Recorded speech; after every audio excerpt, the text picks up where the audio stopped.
Good morning, मैं Mantu sir. आप सभी का स्वागत है आपके अपने यूट्यूब चैनल एमटीसी पर। आज हम लोग प्रॉफिट एंड लॉस पढ़ेंगे, बेसिक क्लास करेंगे, एकदम बेसिक से पढ़ेंगे और हम लोग छोटी छोटी बात पर चर्चा करेंगे। प्रॉफिट एंड लॉस एकदम कुछ भी नहीं जानते हैं तो हम लोग सीखने का प्रयास करेंगे और आप लोग को मेरा वीडियो बहुत अच्छा लगे तो मेरे चैनल को सब्सक्राइब करें, लाइक करें और वीडियो शेयर करें। जैसे प्रॉफिट एंड लॉस, लाभ और हानि। पहले तो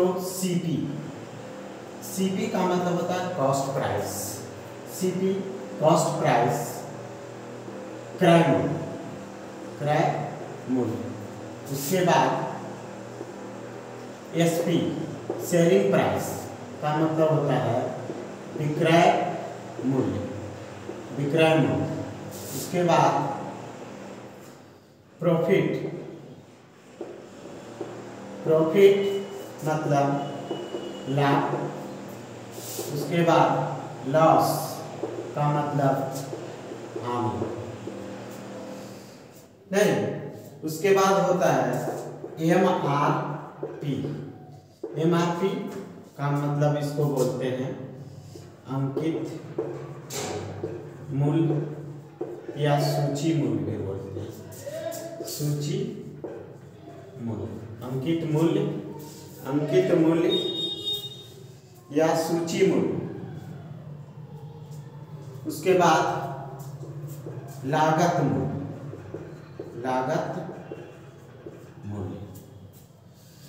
तो सबसे पहले सीपी क्या है? क्रय मूल्य। जिस रेट से कोई भी वस्तु खरीदा जाता है, जिस रेट से कोई वस्तु खरीदा जाता है, सीपी कहलाता है। जिस रेट से कोई भी वस्तु खरीदा जाता है। अब एसपी, जिस रेट से कोई भी वस्तु बेचा जाता है, जिस रेट से कोई भी वस्तु बेचा जाता है, एसपी। उसके बाद प्रॉफिट क्या है? प्रॉफिट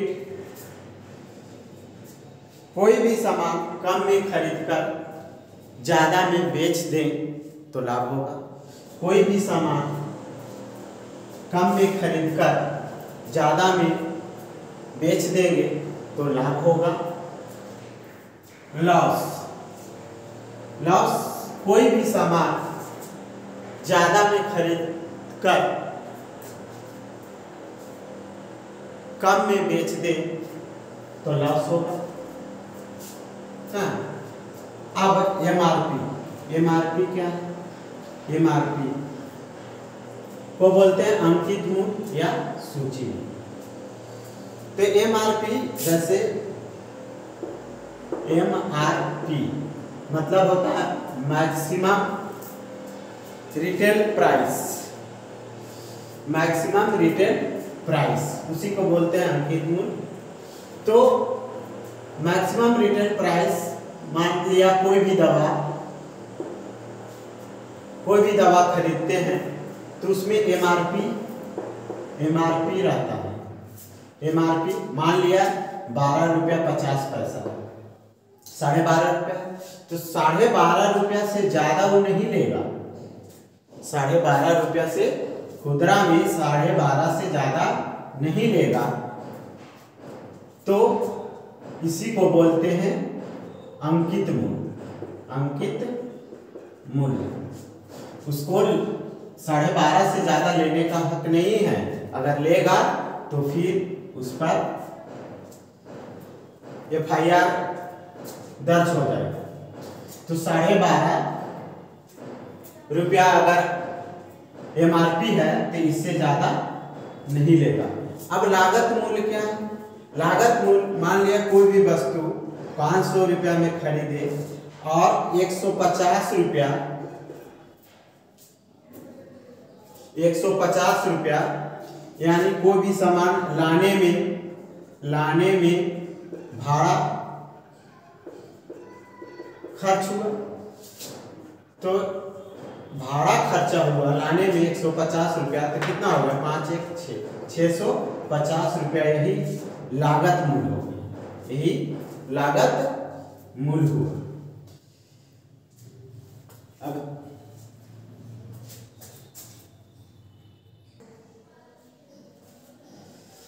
अमाउंट का केस, अब अमाउंट का केस क्या है कि नोट करेंगे, यदि लाभ हानि या क्रय मूल्य विक्रय मूल्य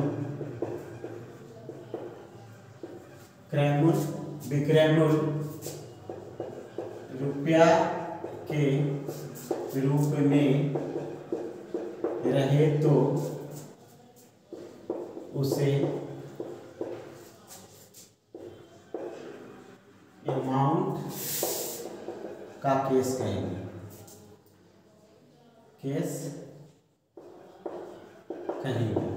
अमाउंट का केस कहेंगे। मतलब कहने का मतलब कि यदि लाभ हानि या क्रय मूल्य विक्रय मूल्य रुपया के रूप में रहे तो उसे अमाउंट का केस कहेंगे। अमाउंट के केस में हमेशा सीपी से भाग देते हैं, अमाउंट के केस में हमेशा सीपी से भाग देते हैं। मान लिया प्रॉफिट परसेंट निकालना हो, प्रॉफिट परसेंट बराबर profit into 100% by CP, loss percent बराबर लॉस इंटू 100% बाई सीपी। यानी कि अमाउंट के केस में हमेशा सीपी से भाग देते हैं। मतलब यदि लाभ हानि या क्रय मूल्य विक्रय मूल्य रुपया के रूप में रहे तो उसे अमाउंट का केस कहेंगे, और अमाउंट के केस में हमेशा सीपी से भाग देते हैं।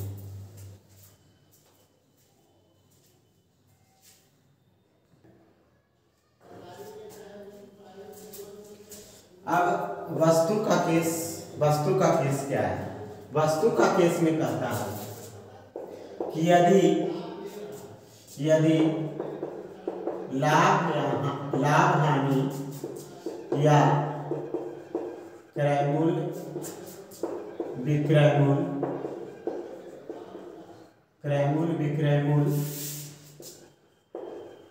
वस्तु के रूप में हो तो उसे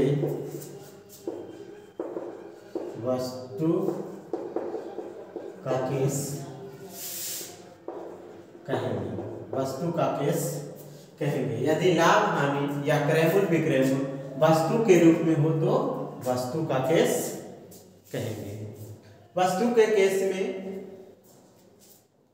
प्रॉफिट परसेंट या प्रॉफिट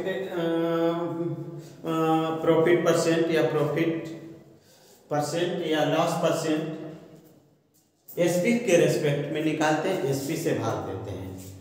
पहले इसमें नोट में लिखेंगे, पहला नंबर में नोट करेगा कॉपी में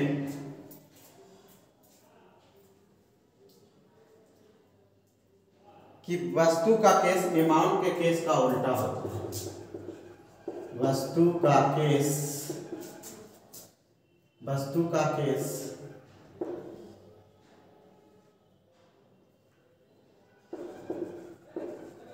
अमाउंट के केस का उल्टा होता है। वस्तु का केस अमाउंट के केस का उल्टा होता है। दूसरा नंबर में विक्रय मूल्य अधिक रहे तो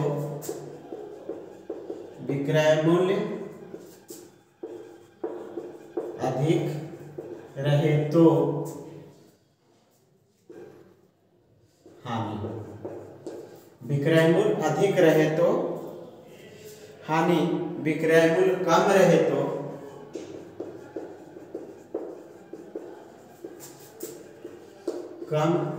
रहे तो लाभ होगा। विक्रय मूल्य कम रहेगा तो लाभ होगा।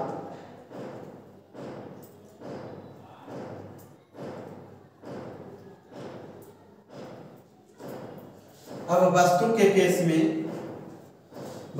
केस में प्रॉफिट परसेंट या लॉस परसेंट एसपी के रेस्पेक्ट में निकालते हैं। जैसे प्रॉफिट परसेंट बराबर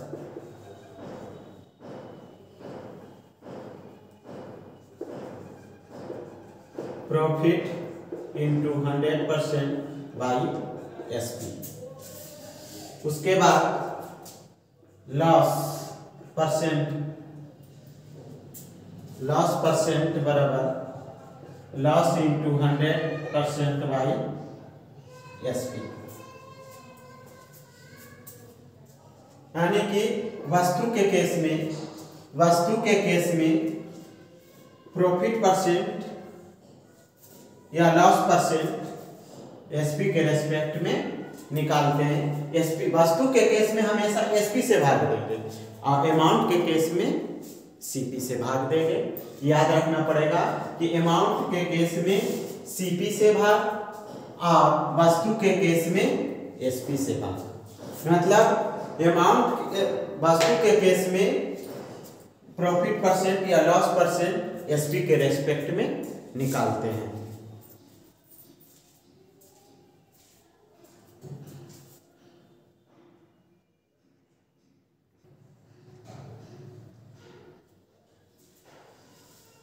अब होल वैल्यू क्या है, इसको WV से लिखते हैं, WV से करते हैं। होल वैल्यू का यूज कहाँ करेंगे? होल वैल्यू क्या है? होल वैल्यू जैसे नोट में लिखेंगे कि होल वैल्यू प्रतिशत लाभ, प्रतिशत हानि या प्रतिशत वृद्धि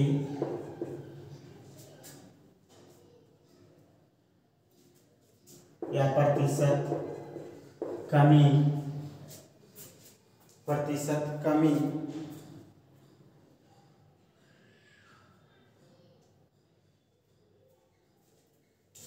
का निकालते हैं।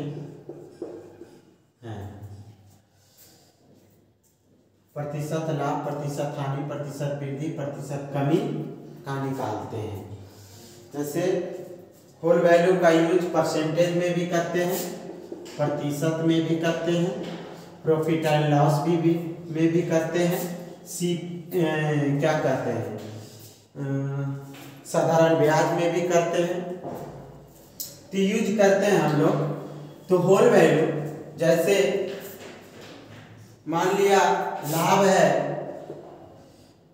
20%, तो होल वैल्यू क्या होगा? 120/100, 1 0 से 1 0, 6 दूनी 12, 5 दूनी 10, 6/5। यानी कि लाभ में जुटेगा और हानि में घटेगा। लाभ में प्लस होगा और लॉस में माइनस होगा। यानी कि 20% हानि क्या होगा? यानी 80/100। होल वैल्यू का कहाँ यूज करेंगे वो हम बताएंगे। क्वेश्चन जब आएगा तो हम बता देंगे कि कहाँ यूज करना है।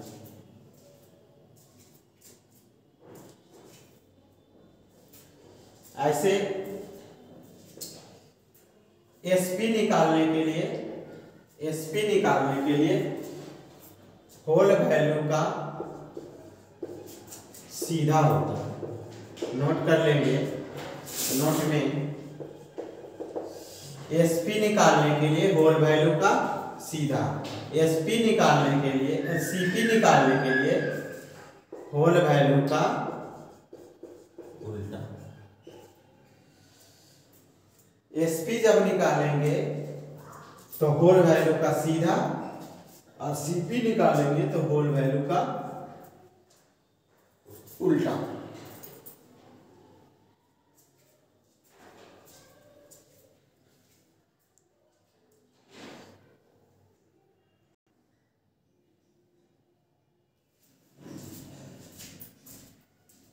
आज के लिए बस इतना ही। आशा करते हैं कि आप लोग को बहुत अच्छी तरीके से समझ में आया होगा और बहुत इंटरेस्टिंग चैप्टर भी है। मिलते हैं अगले क्लास में। जब तक के लिए बाय। जय हिंद, जय भारत।